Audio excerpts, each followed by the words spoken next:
right, so we have our polio kickoff. So the chair of that is Amy, and Amy's going to take over. It's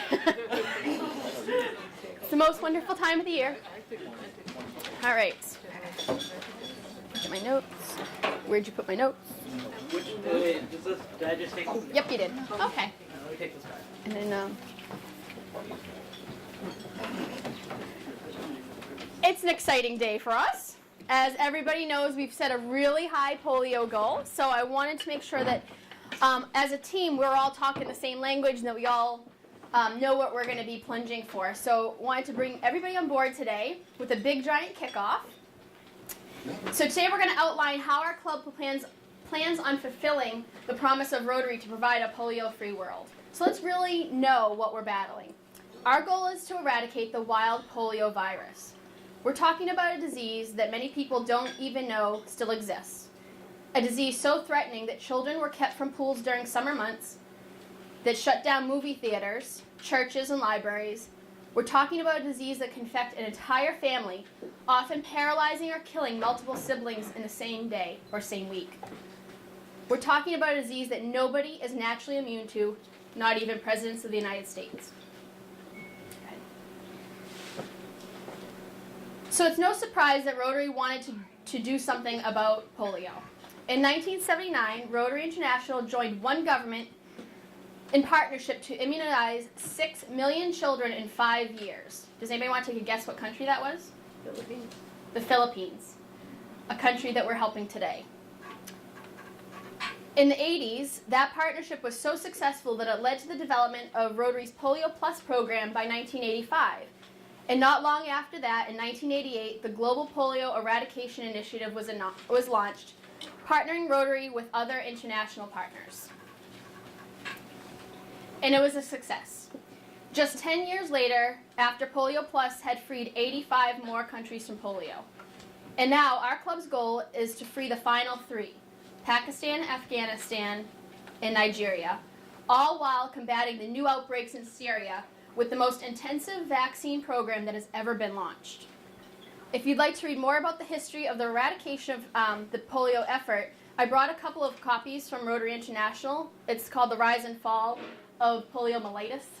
And so this is going to be up on the table where Shabu's at. So if anybody wants to take these, you're welcome to do that. Good. It's rare that we're able to see the faces and put names to them when it comes to tracking diseases. But here she is. This is Rukshar Khatun. She was the last child diagnosed in West Bengal, India in January of 2011. We have a picture of her. We didn't save her. But with your support, the foundation has already saved thousands of other children that we will never see, never meet, and never hear from. She's adorable. So we have a big challenge ahead. And once again, the Bill and Melinda Gates Foundation has stepped up. It's also no doubt that we couldn't take this on without other global partners.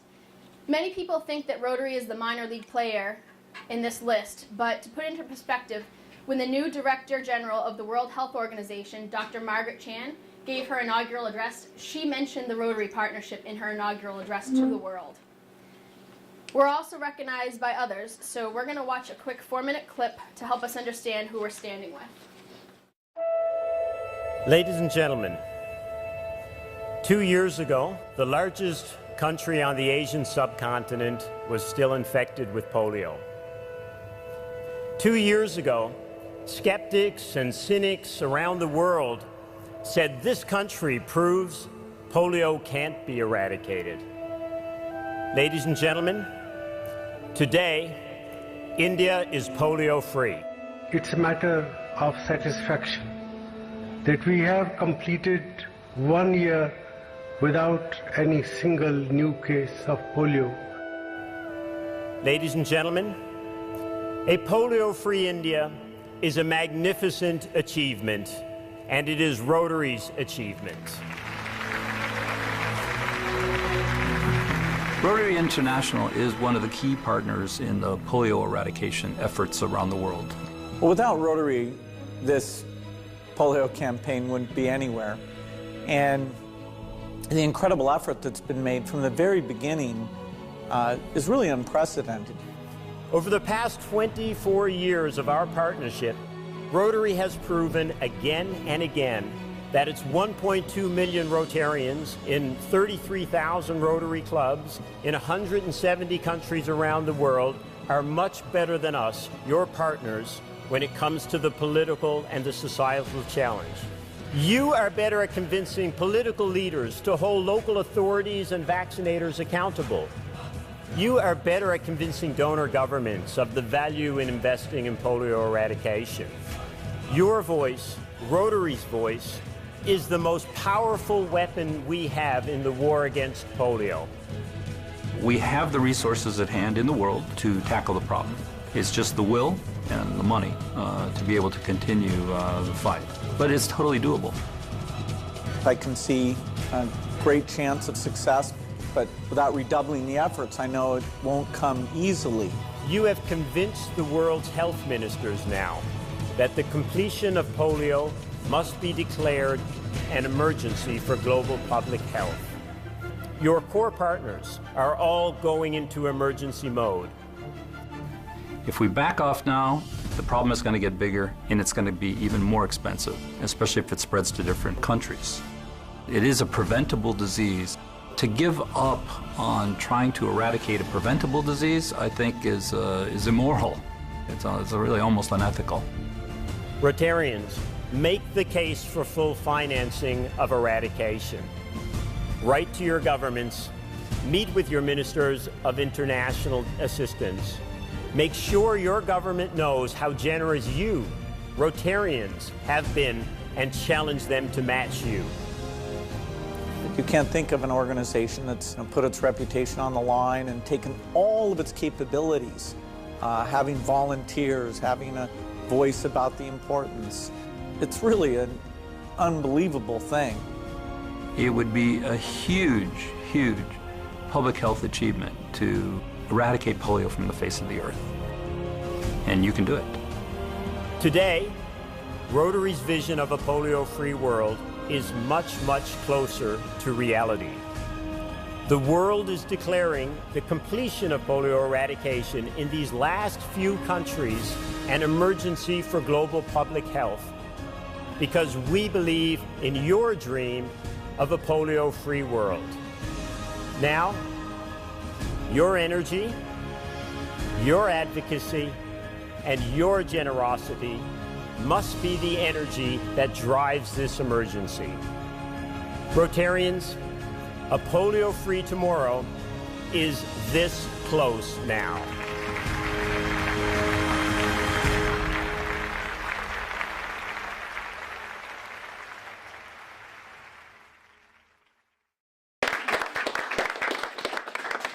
Video, and it's actually a very personal one for me because I was at that speech. That was in Bangkok, where I attended the international convention with my mother, who attended with me on her own dime. And during that speech, she started welling up, and it was the first time she realized what a global impact Rotary has. And she turned to me and she said, "I had no idea how big Rotary was and how impactful it was going to be." And so I was there live for that presentation, so I thought that was really cool. So, once again, our club is going to aim high, and we're going to do our part. So, Shabu has pledged our club to double what we've done in the past. And we're going to aim for $20,000 of the Bill and Melinda Gates Foundation money. For the next 5 years, they have pledged a 2-to-1 match for any new money that comes in for Rotary, up to $35 million a year for the next 5 years until 2018. So, our club goal is $10,000 so that we can earn $20,000 of that Gates money. So to break that down a little bit, that's $250 for 40 members. And we're going to aim at increasing outside donations. So again, we're not asking our Rotarians to cough up money. We're going to do this with the Polar Plunge as our primary effort. We're going to do a couple of events at restaurants, trivia night, make sure that we increase awareness, and talk about corporate partners, which Joe's going to talk about in a minute. In case you're worried that we can't do it, just take a look at what our history was. In 2012, myself, Shabu, and Tom Stapleton plunged. We had 41 donors. I can't read it on mine. 41 donors. 52%. Thank you. It was 52% Rotarians, and we raised just over $1,400. Last year, we blew that number away. The 7 plungers in that from last year included 1 Interact student and 1 person who was not a Rotarian at all, who raised, I think, $800 on her own. And I always have an easy time telling people how much we raise because it's 5432. So I always say that at the district. It's easy for me. So I have no question with the amount of plungers we have this year, with our strategic plan that we've developed, which I have copies for anybody who wants to see, that we're going to be able to hit that $10,000. And I've also said it publicly at the district, so now we really got to match that because we're known for being one of the leaders in polio. So once again, our aim is to not take more of your foundation dollars. Our club already has a tradition, thanks to Judy, of 100% sustaining membership. That's a minimum of $100 per year per capita in our club. That's a huge achievement, so we need to give Judy a round of applause for that. That doesn't happen in every club. And we want, as Jim Cobb once told me, OPM, other people's money. So, we were on the cover of Wakefield Life magazine, so I'm going to pass this around. You'll also notice that in here we have a full-page article that I wrote, and also they covered the Friends Forever event. Judy had a copy too floating around. So if you want to pass that around. Very impressed with that. We are all over press releases and patch. And actually the reason we got into Wakefield Life magazine is because the editor saw our articles in the item and also on patch and said, do you want to write an article for our magazine? We're also going to have everybody who participates, and by participate I mean you collect even $1, take a this close picture.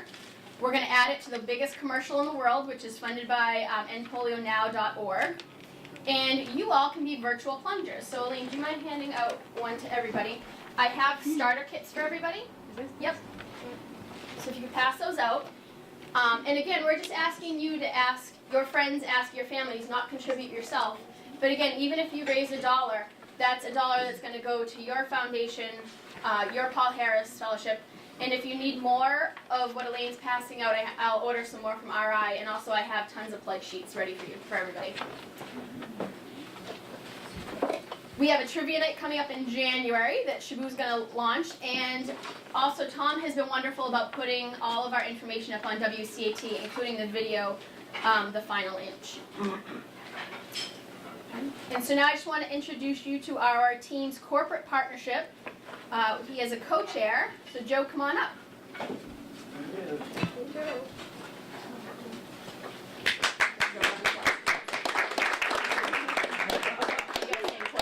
Yeah, I'll have to come over here. But so this year, what Amy, Shabu, the whole team want to do is really raise non-Rotarian money. And primarily, it's to get Frank to jump in the water.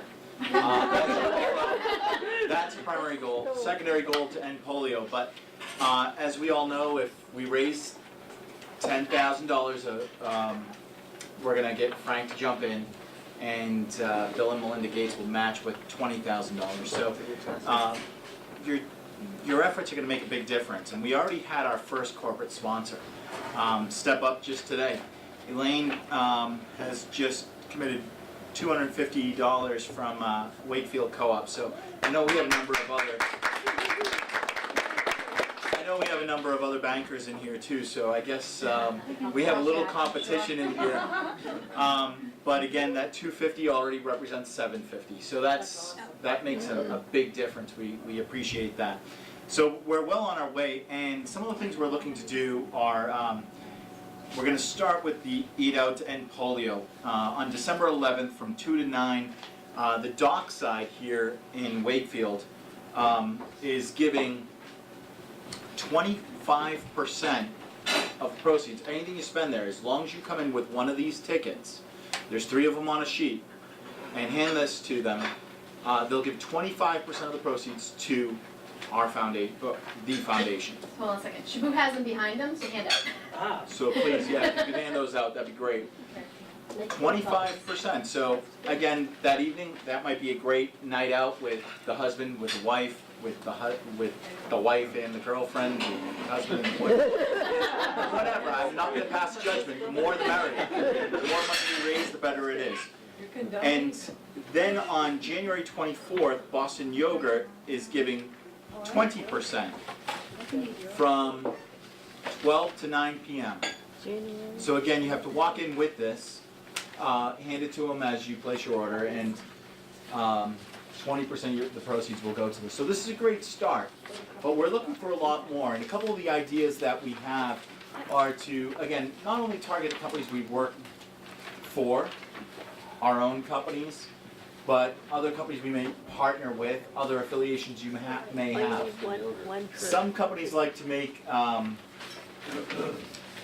end of the year gifts to their clients, whether it's a fruit basket that they give, or some send just general cards. Even rather than sending just a simple card and having these great cards printed out, they could give a donation to Rotary on that client's behalf and start to make a number of these donations. Also, we're looking for, and I guess Amy and I were talking about this earlier and thinking out loud, Suzanne, you may have a list of all the companies here in Wakefield. Do you? I'd like to work with you on a couple ideas I have as well, again, with all of your permission. And maybe we could target all of the companies with just a simple email, just a simple letter that we could send out, some efforts that we put there. But again, let us know how that comes out. All checks will be made payable to the Rotary Foundation, but the important thing is the check needs to be brought here to the club. So these different companies, the co-op, makes the check payable to Rotary Foundation, hands it to you, Elaine, you bring it to a meeting here, and hopefully we get to our 10,000 goal. So thank you. Pictures, press, PR releases, the whole thing for anybody. Yeah. Thank you. We'll do that. Thank you. Thank you. One of the things that I've already done for some of the Plunge team members is make an individual pledge sheet that's unique to them that has their name on it. So if anybody in here, any of you virtual plungers, would like something that has your name on it, please let me know and I will put that information on. And I think Elaine has one, Shabu has one, Suzanne has one. So if anybody else would like that, just email me and I will put your information on a personal Plunge request letter. Great. So let's not forget about you. This year we wanted to make giving and fundraising even more rewarding, not just for you, but for your families. Your board of directors voted a few months ago that for every dollar you contribute or raise for our Plunge, the club will match it with one Paul Harris Fellow point. So what does that mean? This means that for every $500 you raise or contribute, you earn a Paul Harris Fellowship. If it's your first fellowship, it's going to go directly to you, and we're happy to give that to you. But if you are a multiple Paul Harris Fellow, you are allowed to gift your Paul Harris Fellow. So for me, my goal is to raise at least $1,000 so I can earn 2 Paul Harris Fellows, one for each of my parents, that I will gift to them. And you can contribute that to a spouse, a business partner, somebody in the community, whoever you want. And in fact, we're going to match this up to 1,000 points. So again, if you raise $1,000, you can earn 2 Paul Harris Fellows. And the other way that we're offering gifting, Joe had mentioned that a lot of companies like to give gifts of donations for their clients. We do have, and I'll bring them starting next week, a gift certificate that you can make a donation to in a loved one's name of polio vaccines. And again, it only costs 60 cents a vaccine. So for every 60 cents, we're actually going to put that you earned 3 polio vaccines, because that's really what we're talking about, thanks to the Bill and Melinda Gates Foundation. So for those of us who love our little ones and my nephews, and they don't need a lot, but I'll certainly get them something for Christmas, but I'll tell you that I'm also going to be giving the gift of polio vaccines in their name this year. So if anybody wants to do that, we're going to start that next week. Okay. So let's introduce our Polar Plunge team. Can you hit the music? All right, introducing your returning veterans. Returning for his 3rd year, he's the leader of the pack, the master of the giggle, the plunger with wiggle, the original polar bear. Welcome, Shabu James!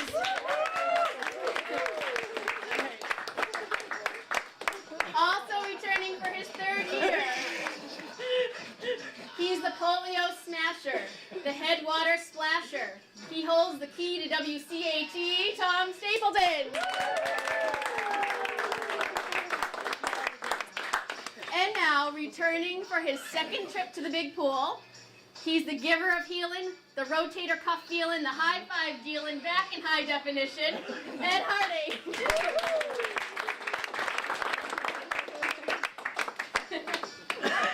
And your rookie lineup brought to you by Judy Gordon. Plunging for his first time, he's the Sultan of Savings, the Master of Money Markets, joke telling, prom attendant, coming to us all the way from across the street from Eastern Bank, Jim Cobb, who is not here today. She's the new girl in the ocean, getting ready for her first plunge. She's the world trippin', cake batter flippin', Diet Coke sippin', keeper of the Rotary books, Suzanne.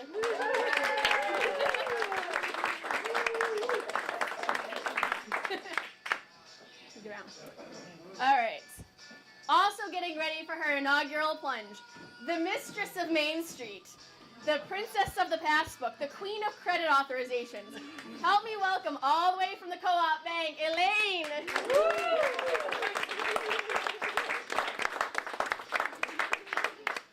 Last year's Rookie of the Year. This guy is determined to set the pace, ready to win the race, gonna throw sand in Shabu's face. Hailing from the Sanborn place, Paul Driscoll, who's not here.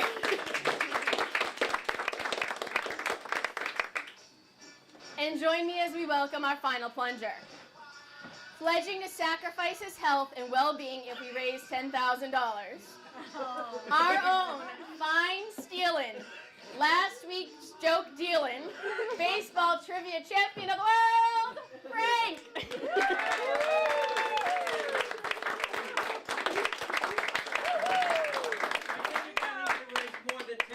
Oh, you can't go back now. Wait a minute. Because my burial expenses. I might freeze to death. Well, I'm inspired by you ladies. I'm in good company now, Shabu. Right? So we have